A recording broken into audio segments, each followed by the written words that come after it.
Ok, vamos a continuar con la lectura de Enamórate del problema, no de la solución. Capítulo 1. Enamorémonos del problema, no de la solución. No he fracasado 700 veces, no he fracasado una sola vez. He conseguido demostrar que esas 700 maneras no funcionan. Cuando haya eliminado las maneras como no funciona, hallaré la manera como funciona. Thomas Edison. El día de la fiesta judía de Rosh Hashanah del 2006, yo había tomado unas vacaciones con mi familia extendida en Metula, una pequeña aldea en el extremo norte de Israel, a algo menos de 200 kilómetros de mi hogar en Tel Aviv. Cuando los cortos días de descanso se acercaban a su fin, llegó el momento de emprender el regreso de 3 horas a casa. Éramos un grupo grande, distribuido en 10 autos, y la pregunta en la mente de todos era: ¿cuál será la mejor ruta para llegar a casa? Existían únicamente dos rutas de Metula a Tel Aviv, algo parecido a las deliberaciones para tomar la 280 o la 101. Cuando se viaja entre Silicon Valley y San Francisco en 2006, no había una manera de saber con certeza cuál de las autopistas tomar. Como mi esposa y yo teníamos 4 hijos relativamente pequeños en esa época, fuimos los últimos en partir y yo pensé, si solo hubiera alguien conduciendo delante de nosotros para informarnos qué caminos están congestionados y cuáles abiertos. Pero sí lo había, todos aquellos miembros de la familia que se nos habían adelantado en el camino. Comencé a llamarlos. ¿Cómo está el tráfico en tu ruta? Pregunté. ¿Algunos embotellamientos sobre los que debas saber? Ese resultó ser el momento, perdón, ese resultó ser mi momento eureka. La idea que llevó a que comprendiera que lo único que necesitaba era alguien adelante en el camino para que me dijera lo que ocurría. Esto fue lo que más tarde se convirtió en la esencia de Waze. Muchas de mis startups comenzaron de una forma similar. Al sentirme frustrado y advertir que otros compartían la misma frustración e intentar encontrar una manera de aliviarla. Aun cuando ninguna de mis startups habría tenido éxito sin el equipo de liderazgo, el detonante para empezarlos casi siempre fue el mismo. Comencé Waze porque odio los embotellamientos. Comencé Fairfly porque odio dejar dinero sobre la mesa. Pontera, antes llamada FIEX, nació porque sentí que pagaba demasiado en cargos por mis ahorros pensionales, y Engie porque me sentía como un idiota cuando iba al mecánico. Sabrán más acerca de mis motivaciones y de aquello que hacen mis compañías más adelante en este capítulo. Para mí, siempre es la frustración la que me lleva a comprender que hay un problema. Luego intento determinar si se trata de un gran problema, un problema que valga la pena solucionar. Es siempre el problema aquello que lo desencadena todo, y si el problema es significativo, es posible crear mucho valor y convertirnos nosotros mismos en personas exitosas al solucionarlo. Este capítulo narra la historia del comienzo de muchas de mis startups, que empiezan siempre con un problema y luego permanecen enfocados en ese problema. En definitiva, construir una startup es difícil, largo y doloroso. Es preciso estar enamorado para tener la pasión suficiente que permita perseverar a través de las etapas difíciles del viaje. A ustedes les irá mejor si están enamorados del problema que intentan resolver. Una startup es como enamorarnos. Construir una startup se asemeja mucho a enamorarse. Al comienzo hay muchas ideas que se pueden desarrollar.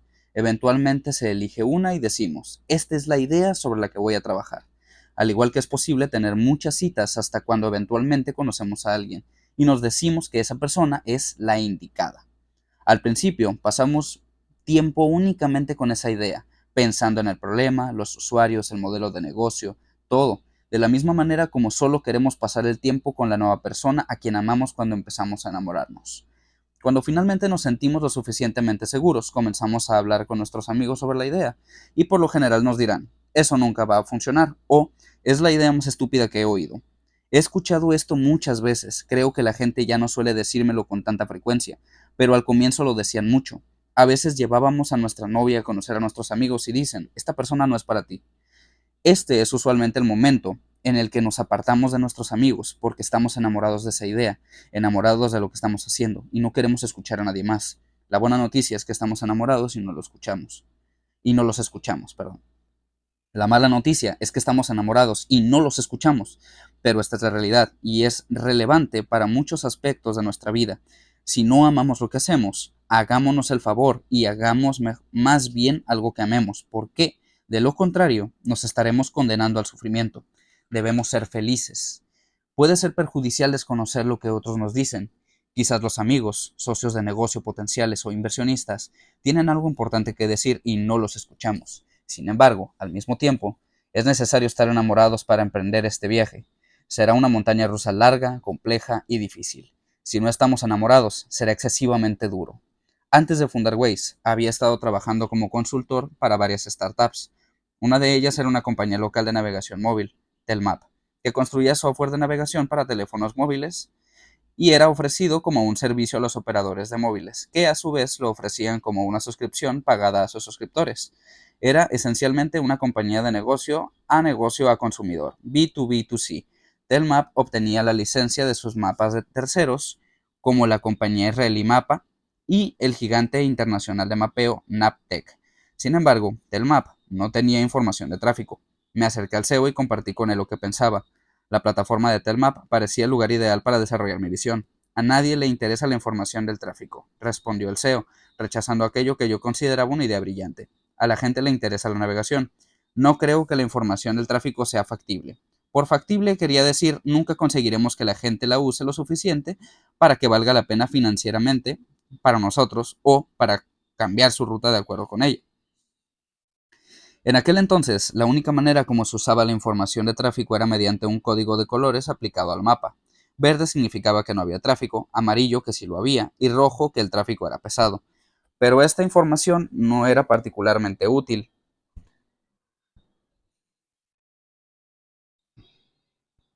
En las carreteras e intersecciones muy usadas hay tráfico todos los días entre 8 a.m. y 9 a.m. y entre 4 p.m. y 6 p.m. Y en la misma carretera a medianoche no hay tráfico. Yo, sin embargo, persistí. Cualquiera que me conozca es consciente de que una vez que tengo una idea en mente es casi imposible disuadirme de desarrollarla. Telmap tenía 50.000 usuarios en aquel momento, todos en Israel, y todos usaban sus teléfonos móviles con GPS. Diseñé un modelo estadístico teórico para mostrar cómo estos 50.000 conductores serían suficientes para crear información de tráfico factible. Era un modelo muy sencillo que resultó preciso después, cuando creamos Waze. Las cifras del modelo funcionan así: 50.000 usuarios de cerca de 2.5 millones de vehículos en Israel. El número de autos y camiones en las carreteras en esa época constituían aproximadamente el 2% del total. En una autopista, durante las horas pico, hay entre 1.500 y 2.000 vehículos por carril, así que el 2% de esta cifra es una muestra de 30 a 40 vehículos por carril. Ahora bien, si la autopista tiene 3 carriles, esto sería entre 90 y 120 vehículos por minuto. Si pudiéramos reunir ubicación y velocidad en todo momento, esto sería una muestra lo suficientemente grande para determinar cómo es el tráfico en esa autopista. Intenté de nuevo persuadir al CEO, pero evidentemente mi tesis no fue lo suficientemente fuerte para convencerlo. Aun cuando dejé de tratar de convencerlo, seguía con el deseo de trabajar en esto durante un tiempo hasta cuando, cerca de un año más tarde, siempre toma más tiempo de lo que pensamos. Como resultado de mis antecedentes y mi reputación como consultor de startups, un colega mutuo me presentó a dos emprendedores, Ehud Sabtai y Amir Shinar. Ehud y Amir trabajaban juntos en una compañía de software dirigida por el segundo. Ehud era el CTO, Chief Technology Officer, director de tecnología, pero en su trabajo nocturno había construido un producto llamado FreeMap Israel. La aplicación FreeMap Israel era una combinación de dos partes, navegación y creación de mapas. La aplicación creaba un mapa a medida que uno conducía y la utilizaba al mismo tiempo para la navegación. Funcionaba en asistentes personales digitales, PDA, pues todavía no existían los iPhones. Como su nombre lo indica, FreeMap Israel era completamente gratuita, tanto la aplicación como el mapa. Ehud tenía un problema similar al mío.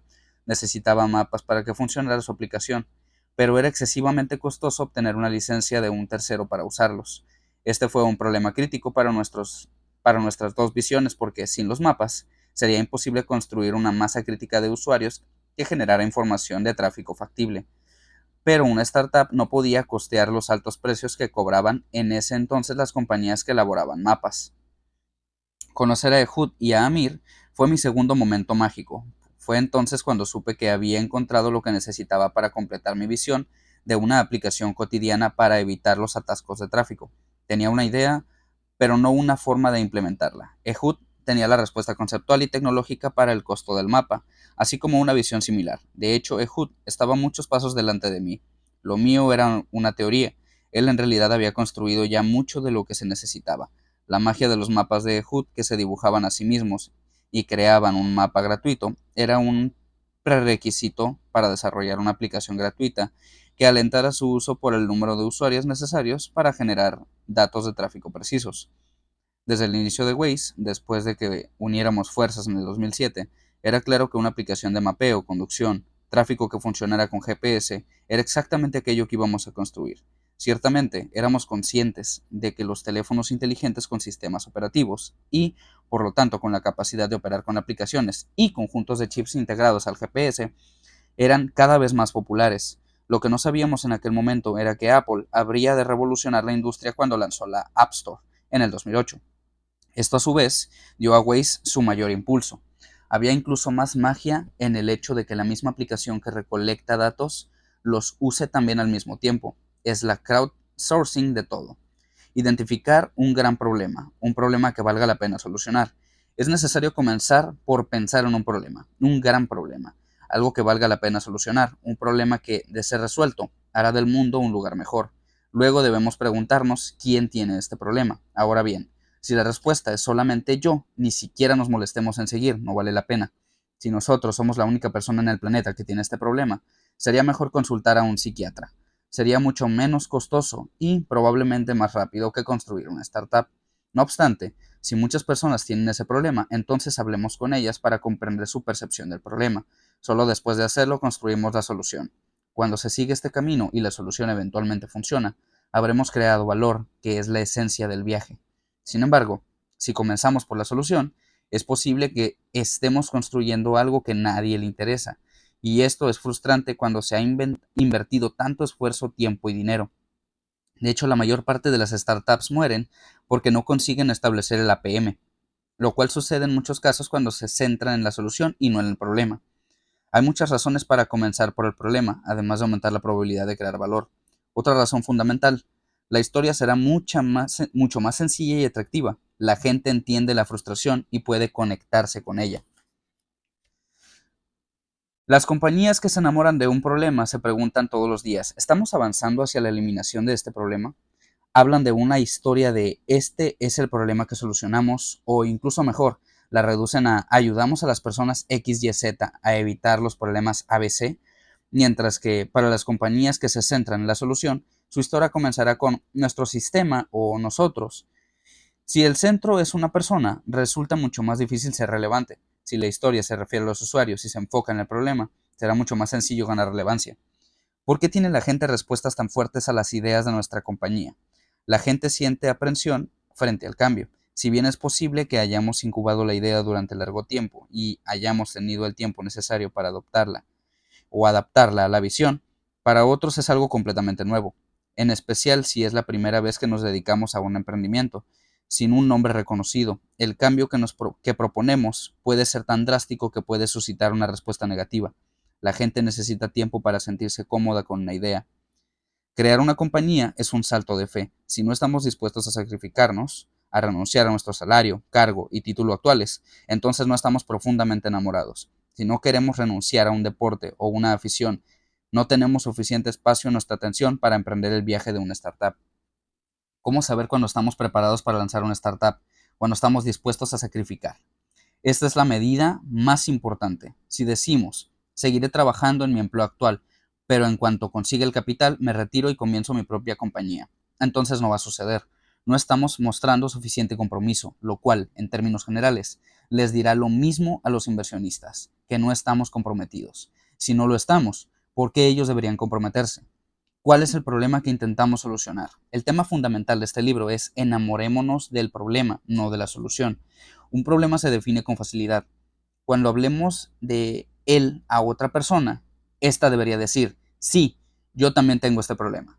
En la mayor parte de los casos, las personas darán su versión del problema y dirán cómo se sienten de frustradas cuando les sucede. En cuanto más escuchemos a otras personas darles nuestra versión del problema, más sabremos que la gente lo percibe como un problema real, lo cual significa que la percepción de nuestra propuesta de valor será real.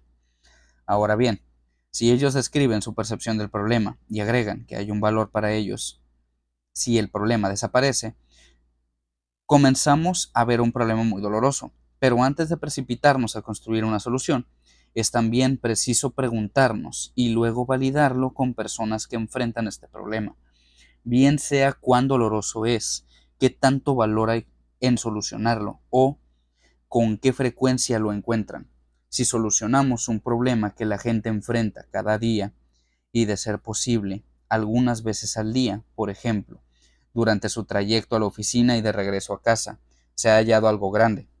Cuando Google estaba dialogando con nosotros acerca de adquirir Waze en el 2013, su CEO, Larry Page, dijo que Google estaba interesada en un modelo de cepillo de dientes, algo que se use 2 veces al día, que es exactamente lo que es Waze. Los problemas se ajustan a una matriz con 2 ejes: mercado posible total y dolor. La matriz de cualificación es nicho, ganadores, perdedores, sueños y pesadillas. Cuando pensemos en un problema, debemos mirar esta matriz y hacernos 2 preguntas.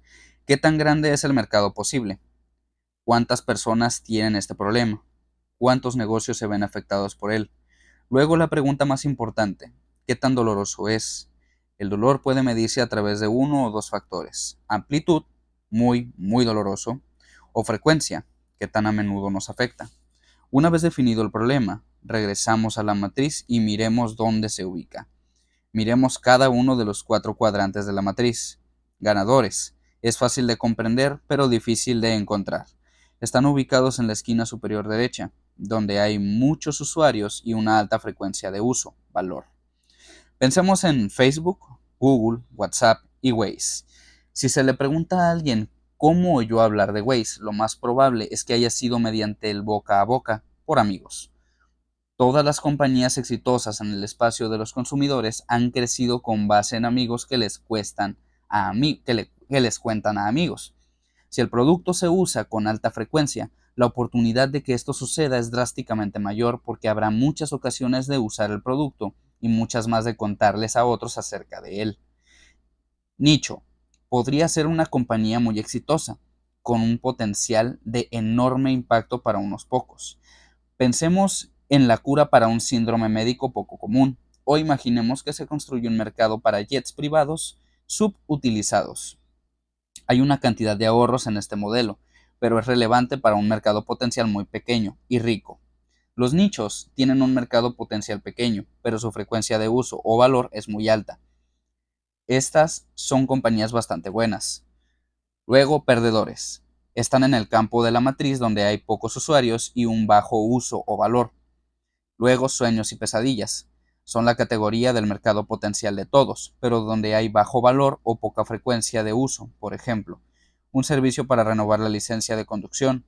Aun cuando ir al departamento de vehículos automotores siempre se percibe como una pérdida de tiempo, solo sucede una vez cada 5 o 10 años. La gente desea creer en sus sueños, pero en realidad estas son pesadillas porque no hay un valor suficiente al que se pueda acceder a través del mercado potencial. Los problemas pueden medirse por la frecuencia de uso, la magnitud de la frustración, el costo alternativo o el tiempo ahorrado. Cualquiera que sea el modelo, la solución puede cambiar varias veces a lo largo del camino hacia el APM, el cual muy sencillamente significa que se ha establecido cómo crear valor para nuestros usuarios. Exploraremos el APM en mayor detalle en el capítulo 8. El problema, no la solución, es casi siempre la motivación fundamental y la razón para crear una startup.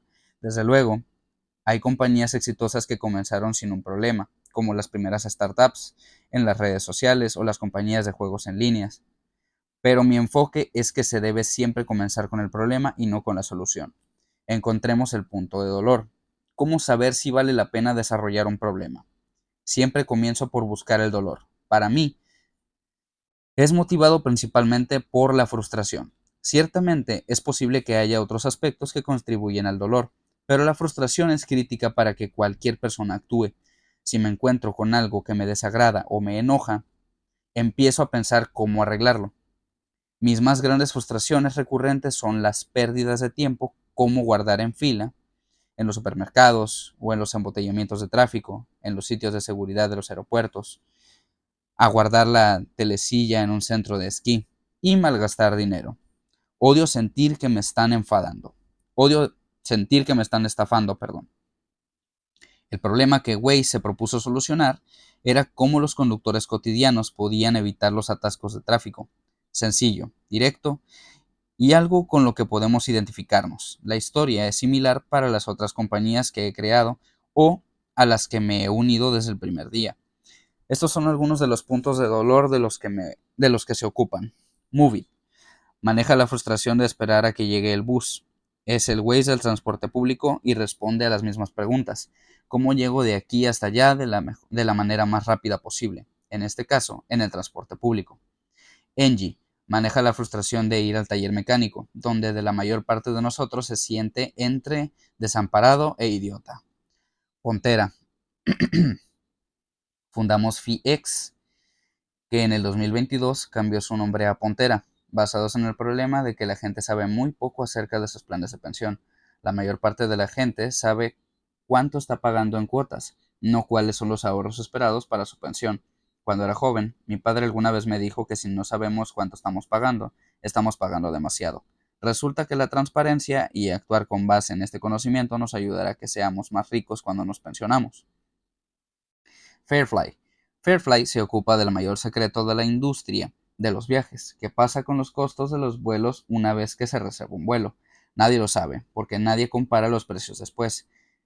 El costo de los vuelos cambia todo el tiempo, antes de que reservemos un vuelo y también después de hacerlo. Así que si el precio baja, en realidad es posible reservar de nuevo el mismo vuelo a un menor precio. Refunding. Cuando uno viaja y va de compras en Europa, tiene derecho a recibir los impuestos pagados por las compras realizadas. Este impuesto no es insignificante. En promedio, puede ser más del 20% del precio de compra. Pero cuando estamos intentando recuperar el impuesto, sencillamente no es posible. Quizás haya largas filas en la aduana, o la tienda no tiene los formularios correctos, o cuando preguntamos dónde se encuentra la oficina de devolución de impuestos, nos dicen que está en otra terminal. El resultado es realmente frustrante. En el 90% de los casos, la gente no consigue la devolución de su dinero. FIBO. Declarar impuestos es algo complejo y costoso en la mayor parte de los países por fuera de Estados Unidos. Como resultado de ello, una cantidad de dinero se deja en la mesa. Ciertamente lo es. Perdón. Recordemos que odio el desperdicio. Dejar dinero en la mesa ciertamente lo es. Miremos más de cerca algunas de estas compañías. Pontera. Pensionémonos más ricos. El año 2008 fue un año con tendencia a la baja y algo que no es de sorprender debido a la crisis económica. Cuando recibí el extracto anual de mi cuenta de pensión al final del año, encontré que había percibido cerca del 20% de mis ahorros a largo plazo. Aún peor, descubrí que me cobraban 1,5% en cuotas de manejo por perder este dinero. Me sentí frustrado, no tanto porque estaba pagando cuotas, sino porque no sabía que estaba pagándolas. Les pregunté a algunos de mis amigos, ninguno lo sabía tampoco. Si nadie lo sabe, esa es la definición exacta de un secreto. Un mercado con secretos, con información unidireccional, está llamado a la disrupción a través de la creación de transparencia. Luego comencé a investigar más profundamente y advertí que nadie comprende realmente cómo funcionan los ahorros pensionales, ni cuál es el valor esperado de sus ahorros en el momento de la pensión. Se me ocurrió la idea de crear Pontera para ayudar a manejar la transparencia de los planes pensionales y sus cuotas. Obviamente, los rendimientos son mucho más importantes que las cuotas, pero cuando se mira el panorama más amplio, el rendimiento neto es el rendimiento nominal menos las cuotas, acumulado a lo largo de los años, entre este momento y el momento de pensionarse. Esto representa una gran parte de los ahorros pensionales. Comenzamos en Israel con las cuotas y cuando nos mudamos a Estados Unidos hicimos varias rondas de cambios en el producto hasta cuando entendimos el mercado y sus necesidades. Cuando empezamos en Israel, atrajimos rápidamente usuarios que podían ver entonces cuánto estaban pagando y cómo se comparaba con personas en similares circunstancias, lo cual se convirtió en el evento desencadenante fundamental para la adquisición de usuarios y para actuar. Comenzamos en Israel centrados en las cuotas y no en los rendimientos porque en aquella época no había manera de comparar los rendimientos y pensamos que sería más sencillo de vender y hacer una llamada a la acción a nuestros usuarios. Pensamos que llevaríamos el mismo concepto a Estados Unidos, pero descubrimos que las cuotas implicadas en cuentas retenidas, held away accounts, como los planes 401k y 429, eran solo la punta del iceberg. Nos tomó entonces años calcular de nuevo el APM y advertir que la naturaleza del problema en Estados Unidos es muy diferente. En Estados Unidos, cuando nos unimos a un nuevo empleador, los beneficios de la contratación incluyen a menudo un plan 401k. Cada persona puede definir su contribución al 401k y elegir dónde invertirla. En más del 80% de los casos, la gente se queda con la inversión por defecto y esa decisión no cambiará a lo largo de los años. Esta opción por defecto es habitualmente de bajo riesgo, bajo rendimiento y, lo que es peor, nadie está gerenciado o incluso supervisando nuestros ahorros más importantes a largo plazo. De hecho, las cuentas por defecto 401k tiene como resultado rendimientos mucho más bajos que las cuentas gerenciadas y, con su efecto acumulado, la diferencia podría significar presionarse rico o no. Actualmente, Pontera es una plataforma en la que asesores financieros manejan cuentas 401k y otras cuentas para sus clientes. Pontera es el puente que lleva a una mejor, más rica pensión. Solución Fairfly. Ahorrar dinero después de reservar.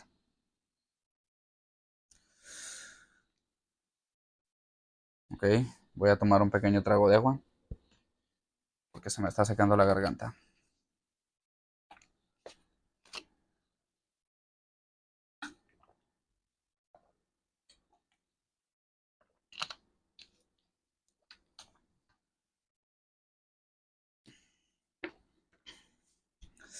Continuamos. Cuando uno de mis hijos tenía 13 años, lo llevé a Orlando, un viaje para celebrar un bar mitzvah. Después de todo, ¿qué joven de 13 años rechaza una visita a Disney World? Reservé un apartamento en un complejo vacacional de Orlando por $120 la noche, que parecía ser un precio maravilloso. Sin embargo, una semana antes del viaje descubrí, para mi sorpresa, que el complejo vacacional estaba prácticamente desocupado y que el precio ahora era de $120 por toda la semana. Cancelé de inmediato la primera reserva e hice una nueva. Fijé un recordatorio para verificar de nuevo 2 días antes del viaje. Con estos precios, era posible que incluso me pagaran por ir allá. Y en efecto, 2 días antes del viaje, el precio era de $120 por toda la semana, incluyendo el desayuno. Me di cuenta de que esta experiencia se aplicaba también a un ejemplo aún más común de una variación de precios después de hacer la reserva: el costo de valor. Perdón, el costo de volar. Fairfly es otro gran ejemplo de cómo convertir la frustración en una compañía. ¿Qué pasa con el precio de los tiquetes una vez que se reserva un vuelo? La realidad es que no lo sabemos, porque nadie compara los precios después de haber hecho una reserva, pero el precio de los vuelos continúa subiendo y bajando todo el tiempo. Mientras la baja en el precio sea mayor que el precio de cancelar, vale la pena reservar de nuevo el mismo vuelo por un menor precio.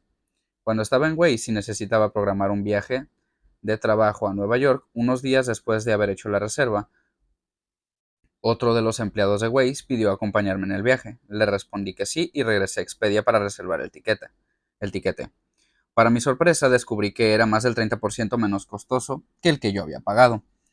Por aquella época viajaba con mucha frecuencia para Waze y muchos otros empleados de Waze también lo hacían, así que no era un problema menor. Lo mismo sucede en las grandes corporaciones. Resulta que el precio promedio de los pasajes cambia cerca de 90 veces desde el momento en que se hace la reserva hasta el día del vuelo. El viaje para celebrar el Bar Mitzvah pudo haber sido el detonante para crear Fairfly, pero fue al reservar el pasaje a Nueva York cuando advertí que este problema, llamémoslo una oportunidad, es realmente sistémico y no únicamente una ocurrencia ocasional o una coincidencia.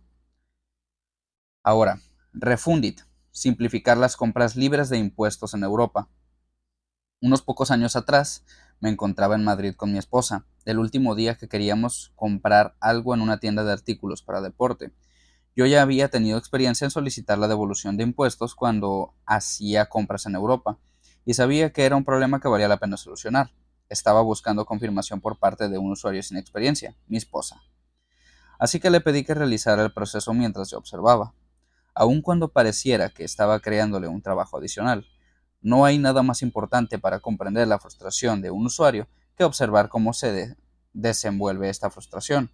Incluso Es más crítico cuando se observa a un nuevo usuario intentando hacer algo por primera vez. Mi esposa le preguntó al dueño de la tienda si tenía los formularios de impuestos que necesitaba. Él no tenía los formularios correctos, o al menos eso dijo. Mientras miraba a las otras personas que estaban en la fila conmigo, lo que pensé es que este vendedor no deseaba perder tiempo con mi esposa. Quería vender más o atender a más clientes. En aquel momento, mi esposa estaba dispuesta a renunciar, como la mayor parte de la gente lo haría en una situación semejante. Pero yo insistí en que fuéramos a otra sucursal de la tienda que tuviera los formularios correctos. Nos tomó solo cerca de 10 minutos averiguar qué necesitaba, pero luego esperó cerca de una hora para que le entregaran los formularios. Había una fila de aproximadamente 10 personas y solo un empleado para ocuparse del trámite. Una espera de una hora para ahorrar cerca de 15 euros ciertamente no valía la pena, pero la experiencia era muy importante para entender cuán doloroso es el proceso. Eventualmente, recibió lo que necesitaba. Cuando llegamos al aeropuerto, pasamos por el segundo proceso para reclamar la devolución de impuestos, que es la aprobación de la aduana. Para nuestra sorpresa, fue bastante fácil y rápido, pero luego era necesario ir a una oficina más, la de Global Blue, la compañía que expide la devolución, y allí la fila era sencillamente demasiado larga. El tiempo del que disponíamos era demasiado corto y no conseguimos reclamar la devolución de impuestos antes de la salida de nuestro vuelo. Este es el problema que soluciona Refundit.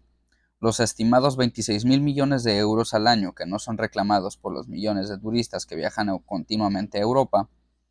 He escuchado tantas historias de gente que me dice: oh, deberías escuchar lo que me pasó a mí. No podrás creer mi historia. Confía en mí, te creo. Para este momento sabrán que no me agrada dejar dinero en la mesa, pero tampoco me agrada aguardar en filas. FIBO. Presentar una declaración de impuestos es complejo y costoso. Cuando hablo con gente en diferentes partes del mundo, les pregunto con frecuencia: ¿cómo es el proceso de presentar una declaración de impuestos en su país? En países diferentes de Estados Unidos, donde no es algo complejo.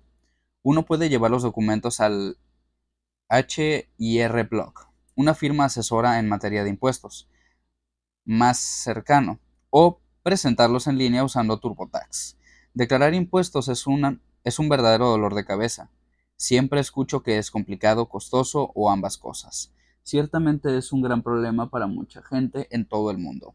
En Estados Unidos, todos los ciudadanos deben declarar impuestos anualmente. Es obligatorio. No sucede lo mismo en otros países donde la gente no tiene que declarar personalmente impuestos, pues depende de las deducciones mensuales que se le hacen. En Israel, por ejemplo, únicamente el 5% de la población adulta presenta una declaración de impuestos. En el Reino Unido es cerca del 25%. ¿Pueden imaginar qué sucede? Si no es obligatorio y es complicado y costoso, la gente sencillamente no declara impuestos y, como resultado de ello, incluso cuando tienen derecho a un reembolso, puesto que no lo reclaman, no lo obtienen. En Israel, el 80% de los empleados tienen derecho a reembolso, pero no se molestan en reclamarlo. El resultado es la asombrosa cifra de 10.000 millones de shekeles que nunca se reembolsan. Esto me enoja tanto como el problema que soluciona Refundit. No es solo que no me agrade dejar dinero en la mesa, sino que me desagrada especialmente cuando hay muchísima gente que podría aprovechar este dinero. En todos los ejemplos anteriores me enamoré del problema y no era una historia fácil de contar. Quienes me escuchaban se conectaban de inmediato con el problema. Sin embargo, para todos estos casos, me tomó años encontrar el equipo adecuado. Joab, Eyal y David en Pontera, Abiel y Amy en Fairfly, Zip en Refundit, Roy y Dana en Fibo.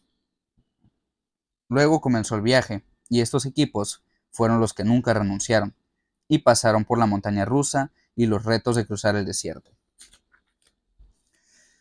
Cuando desaparece el problema.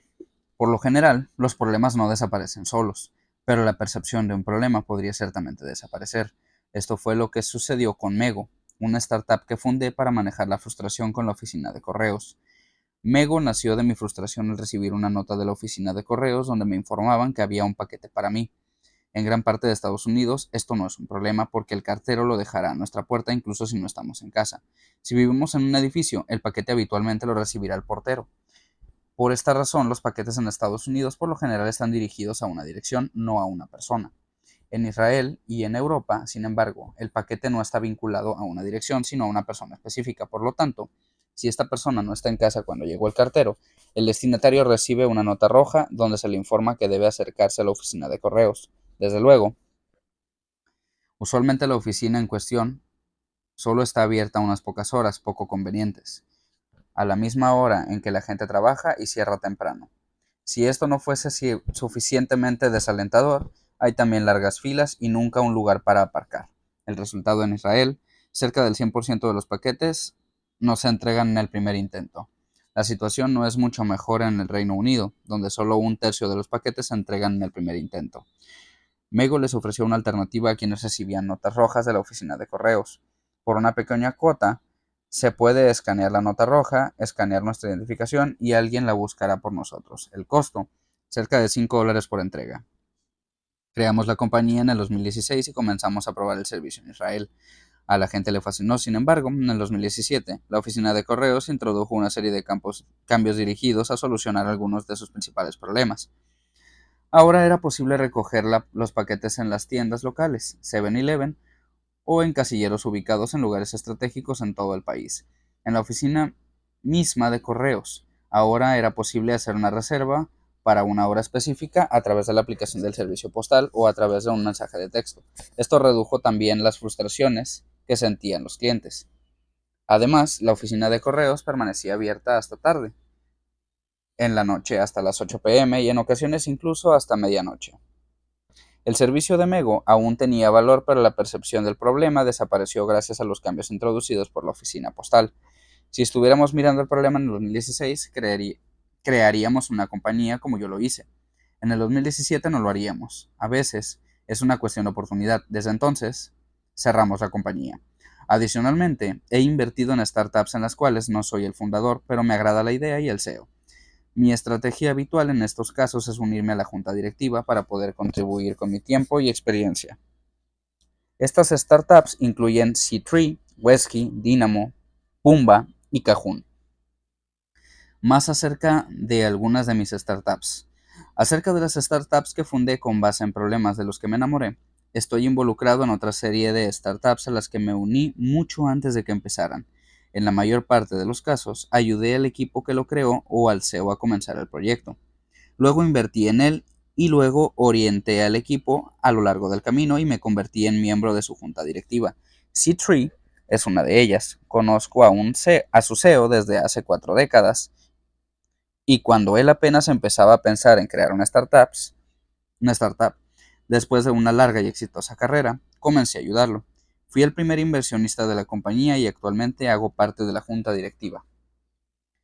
La magia de C3 se encuentra en el espacio agrícola y, como su nombre lo indica, más específicamente en el mercado de cultivo de árboles, donde contribuyen a incrementar drásticamente la producción. Cultivadores que tienen millones de árboles disponen de muy poca información y ciertamente carecen de datos factibles sobre lo que ocurre en sus granjas. La solución de C3 combina drones que sobrevuelan con análisis en el terreno a nivel de los árboles individuales para determinar si hay un problema con un árbol y diseñar un plan factible para restablecer su producción. Al final del día, sus esfuerzos incrementan la producción de la granja de árboles entre el 5 y el 20% un año tras otro. Wesky es otra startup en la que estoy involucrado. Fui mentor del equipo en el programa de emprendimiento de SEAL y he seguido involucrado desde entonces a través de un importante viaje en una montaña rusa, que incluyó llegar casi al cierre, 2 años de interrupción del servicio debido al COVID y mucho más. Wesky trata con mi más grande afición, el esquí. Actualmente, cuando se intenta programar unas vacaciones de esquí, hay 2 opciones: comprar un paquete con todo incluido o hacerlo uno mismo, pasando a menudo horas en internet armando nuestro propio paquete a la medida. Wesky es un servicio semejante a un Lego, que lo construye el cliente, para ofrecer la flexibilidad de un servicio a la medida en una fracción del tiempo requerido. Si nos encontramos en la costa este de Estados Unidos y pensamos tomar unas vacaciones de esquí de una semana en las montañas rocosas, le sugeriría ir a Francia usando Wesky para hacer la planeación y así el viaje sea mucho mejor y menos costoso. El CEO de Cajun ha sido mi amigo desde la secundaria. El CTO Ha sido mi amigo en la primaria, la secundaria y el servicio militar y ha trabajado conmigo en Waze. Ambos tienen una considerable experiencia en el mundo de las startups tecnológicas y experimentaron una exitosa salida como fundadores de una startup adquirida por LivePerson. Me buscaron con la idea cerca de 2 años antes de comenzar y les dije que el problema que deseaban solucionar era un problema real y muy grande. En cuanto estuvieran preparados, yo lo estaría también. Transcurrió otro año y medio y quizás incluso 2 años hasta cuando comenzaron oficialmente. Yo no fui uno de los primeros inversionistas a través de mi vehículo de inversión. Pertenezco a la junta directiva y siempre estoy disponible para ellos. El problema del que se ocupan es uno de los más grandes, el de los datos en el espacio médico. Resulta que la mayor parte de los datos que se encuentran en el espacio médico está en forma de texto, como libros, artículos, investigaciones, etc. Cajun convierte estos textos en datos y crea un sistema de inteligencia artificial para diagnósticos, revisión previa de pacientes y para ayudar al personal médico a estar mejor preparado. Encontremos nuestra pasión. La pasión por hacer un cambio debe ser mayor que nuestro temor al fracaso y el costo alternativo. Esto es lo que llamo la zona del emprendimiento, porque no toda persona con una gran idea tiene la personalidad necesaria para construir una startup. Esto no se aplicará por igual a todos, pero el común denominador es decirse, no continuaré con lo que estoy haciendo actualmente, estoy dispuesto a sacrificarme, a dar un salto de fe. Esto es lo que quiero decir por costo alternativo. Es el precio que se paga por emprender el viaje de crear una startup, bien sea por rechazar otras opciones o por dejar el cargo actual.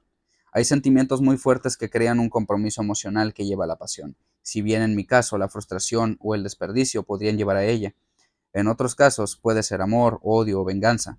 Nir Suk, el fundador de la compañía de ciberseguridad Palo Alto Networks, fue uno de los primeros empleados del gigante israelí de ciberseguridad Check Point Software, pero tuvo un desacuerdo con la gerencia y creó su propia compañía para competir con Check Point. Si mi pasión es evitar la frustración a cualquier precio, su pasión es la venganza. Incluso se dijo que había mandado hacer una placa para su auto en California, CHKP KLR, Checkpoint Killer, que significa asesino de checkpoint. Es posible que sea Sok quien ría de último en este caso. En el 2021, Palo Alto Networks tenía una capitalización en el mercado, el valor de la compañía, de 52 mil millones de dólares y en el 2020 ingresos anuales de más de 4 mil millones, en comparación con Checkpoint, cuya capitalización en el mercado fue únicamente de 15 mil millones de dólares e ingresos anuales por encima de los 2 mil millones. En diciembre del 2021, Checkpoint fue retirada del índice Nasdaq 100 y Palo Alto Networks la reemplazó. La forma más fuerte de la pasión no es la que sientes por métodos de ganar más dinero, más bien es la de cambiar el mundo para hacer de él un mejor lugar. Pensemos que la propuesta de valor de la aplicación Waze era encontrar la ruta más rápida y ahorrar dinero. Perdón, y ahorrar tiempo. Pero no lo es. Como lo mencioné antes, la gente desea principalmente saber cuál es la hora estimada de llegada, ETA, cuando conduce de Cupertino a San Francisco. Les preocupa menos si será más rápido por la Interstate 280 o la Highway 101. En suma, para tener éxito deberemos saber qué motiva a la gente. En la mayor parte de los casos se trata de su compromiso emocional con el problema, y el valor real percibido será probablemente diferente del valor percibido en nuestra historia. Por ahora, es necesario encontrar un problema que nos motive, del que podamos enamorarnos. Ir más allá de una muestra de uno. Enamorarse del problema comienza por lo general con una perspectiva personal. Eso tiene sentido, nadie intentará solucionar un problema que no le importa, pero es importante sincronizar nuestro pensamiento con la experiencia de otros, de las masas, por así decirlo. Como individuos, somos una muy buena muestra de exactamente una persona. Tendemos a desconocer el hecho de que hay otras personas que no piensan como nosotros. Hacemos algo de determinada manera y creemos que es la única forma de hacerlo. O nos apegamos a nuestra percepción del problema e imaginamos que, por lo tanto, es un problema para todos. No lo es. La gente no es igual. Habitualmente no hay una única manera correcta. Si escuchamos la esencia del mismo problema descrito por varias personas desde distintos ángulos, entonces sabemos que es un problema real. Las emociones son poderosas motivaciones para el cambio.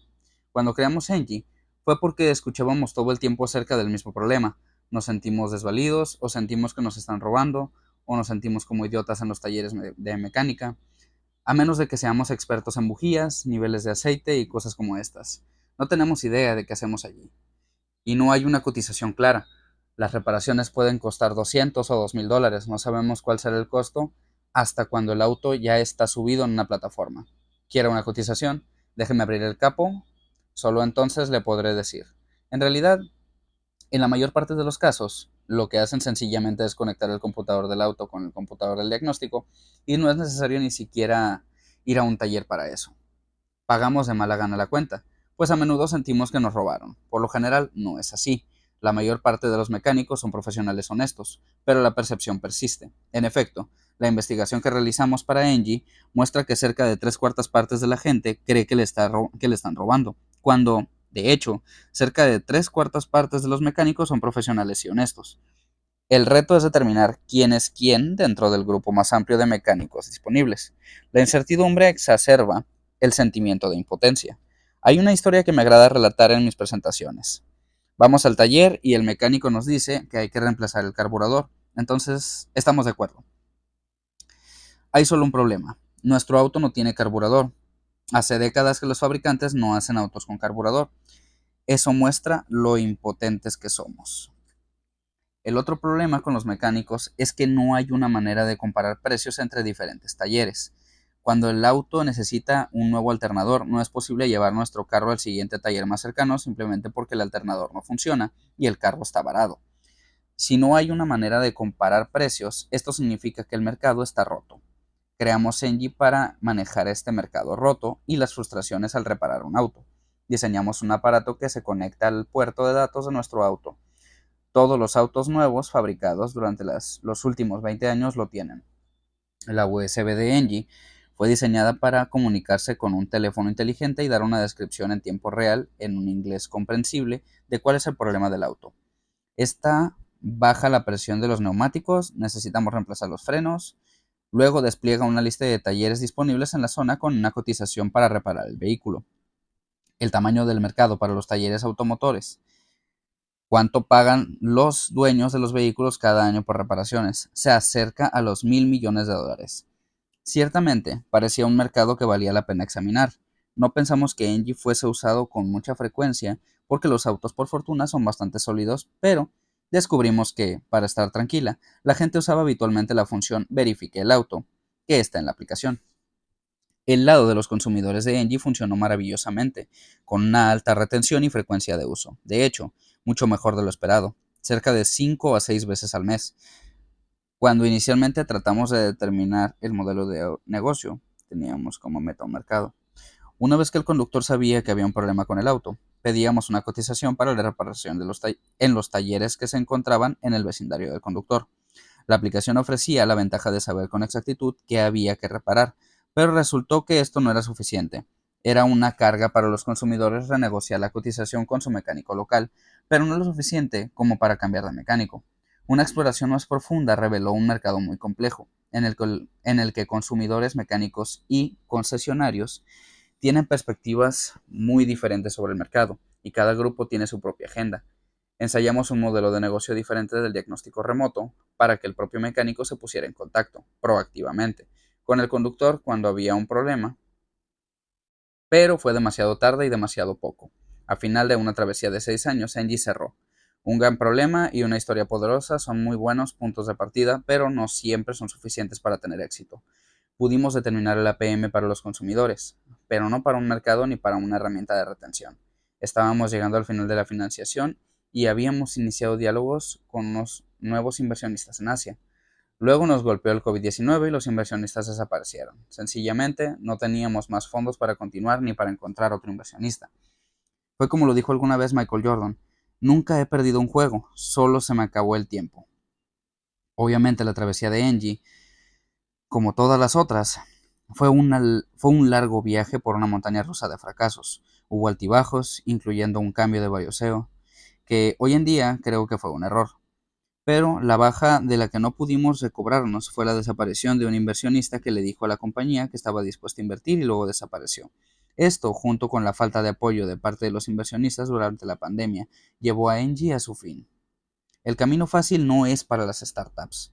Sin importar qué se haga, construir una startup es un reto muy grande, quizás el viaje más difícil que se pueda emprender. Habrá momentos en los que uno se pregunte, ¿por qué diablos decidí emprender este viaje? Si no estamos verdaderamente apasionados, realmente enamorados, no tendremos suficiente energía interna para atravesar por los momentos difíciles, pero si estamos enamorados, no pensaremos en nada más. ¿Qué tal construir una startup como un segundo trabajo o mientras se tiene otros compromisos? La respuesta es sencilla.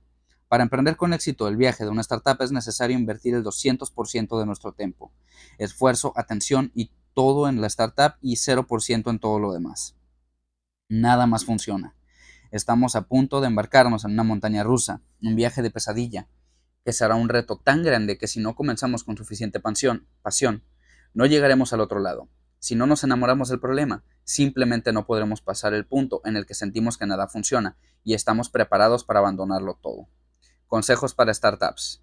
Evitemos la trampa de enamorarnos de la solución. Enfoquémonos más bien en el problema que intentamos solucionar. Una historia centrada en la solución comienza con mi compañía hace o mi sistema hace. Una historia centrada en el problema comienza con nosotros resolvemos el problema. Una historia centrada en el usuario comienza con lo que estamos haciendo por usted es. Encuentra un gran problema que valga la pena solucionar y pregúntate quién tiene este problema. Luego hablemos con estas personas para entender su percepción del mismo. Preparémonos para que la gente diga que nuestra startup nunca funcionará o es una idea estúpida. A la gente no le agradan los cambios y una startup es un cambio. ¿Cómo saber si estamos preparados para lanzar una startup? Cuando estamos dispuestos a sacrificarnos, a renunciar a nuestro salario, cargo y títulos actuales, y quizás incluso a nuestros ingresos durante el futuro previsible. Como individuos, somos una muy buena muestra de exactamente una persona. Solamente cuando escuchemos un problema descrito por diversas personas desde distintos ángulos, sabremos que se trata de un problema real. El equilibrio entre el trabajo y la vida no existe para los fundadores y en particular para el CEO de una startup. Si nos enamoramos del problema, no desearemos ni podremos hacer nada más. Ok, con esto finaliza el capítulo 1 y este video.